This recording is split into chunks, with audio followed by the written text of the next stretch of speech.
Hello, everybody. Suzanne Kellner-Zinck. I am here to speak to you about why it is that anorexic patients won't speak to you about their problems, will do their best to hide it by wearing very loose clothing. And will really just not speak to us about what's going on with them. Based on the information that my clients have given me over the many years I've been working with them. First of all, there's a lot of shame involved in leading what we could consider a double life, really. They have this persona that they put forward, trying to pretend that everything is fine, everything's going okay, and that there's regular people until they drop so much weight that it's obvious that something is going on with them. It's not normal for people to be walking around as skeletons unless perhaps they have cancer, which is, of course, another really horrific situation. Usually these folks are young, they're teenagers, and sometimes even younger. It's becoming a larger problem for even 8-year-olds, and it's affecting males and females these days. So we have to be really cognizant of what is going on with those who we truly love and care about, and notice the changes in not just their appearance, but in their personalities as well, and their behaviors as well. Because unless we're willing to be observant, we can't understand anything about the people that we supposedly care about. In fact, I would suggest that you don't care about the folks in your world if you're not willing to observe and call them out in as curious and loving a way as possible. Because no one wants to be judged. It's really easy to judge people. And the reason it's really easy to judge people is because we judge ourselves all the time. And there's this whole idea, if you follow Carl Jung's work of the shadow, or in Kabbalah they call it Satan. People in our lives, especially the ones we're close to, bring out our shadow self, those aspects of ourselves that we do not like so much.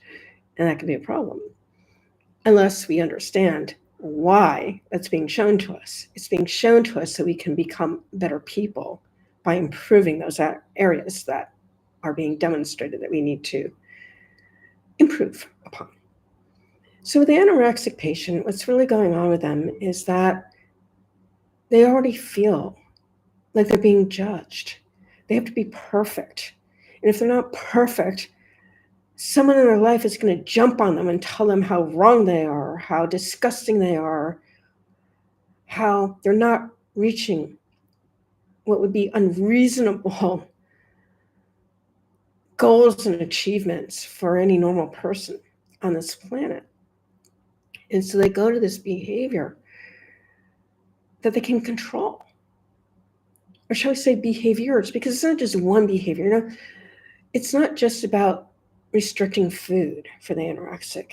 It can also be about cutting themselves, because it's the only way they can feel that they're there. It calms them down. And of course, if they cut in the wrong way or too deep, it could be deadly. They also will over-exercise. I was at the health club many years ago now, and I was on the bike, I believe, and there was a very, very thin woman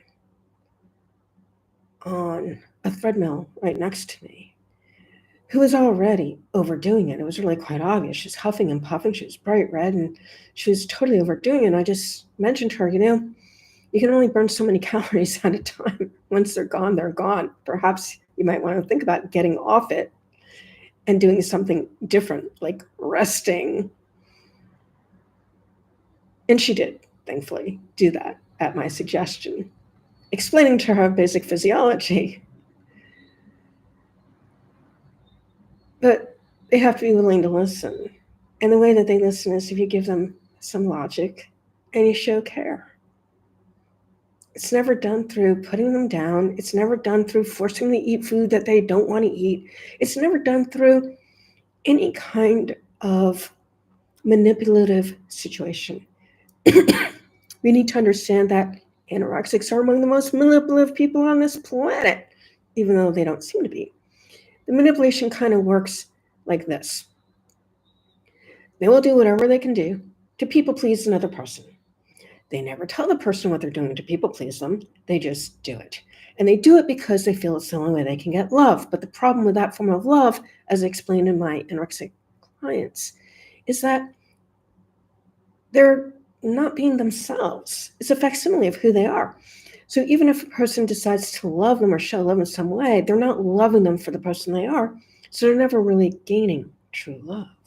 The only way to gain true love is to be loved for the very real, imperfect person that they are, as an imperfectly perfect person that they are, along with the rest of the world.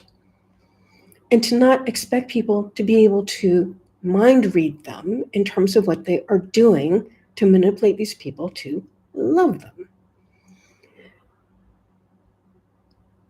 Anger, irritability, resentment is another way of manipulating others, because it gets a reaction. And we know with any kind of person who's going for a reaction, even if it's just a person who can be sarcastic to you and using you as the butt of the jokes. I've been there. It sucks. It's not fun. It's not funny, and it's not okay under any circumstance. It's really that person just showing their anger. And I call it out for what it is, because that's all it is. So they have a lot of shame living this double life. They have a lot of guilt about what they're doing. They do not know how to stop doing it, but they're not willing to go for help because it's the only identity they have at this point. Who are they without this identity? It's a problem. So when I work with these folks, I do my best to explain to them that they can have a life that is so much better than any of their, I don't know, should I call them mental health practitioners? I don't really call them mental health practitioners, but that's what their licenses say they are. Will allow them to even dream to have. Because in the paradigm of the conventional healing, it's about managing symptoms and living with it. And I'm here to tell you, no one has to live with these things. Why? My patients have proven over 20 plus years that this is not what has to happen. One can heal, but one has to learn to love themselves enough to take the steps necessary to confront those really scary things. Those two scary things to look at about themselves, which is easier done in a hypnotic, altered state, which they're already in while they're doing all of their compulsive behaviors anyway. So they're well practiced at it.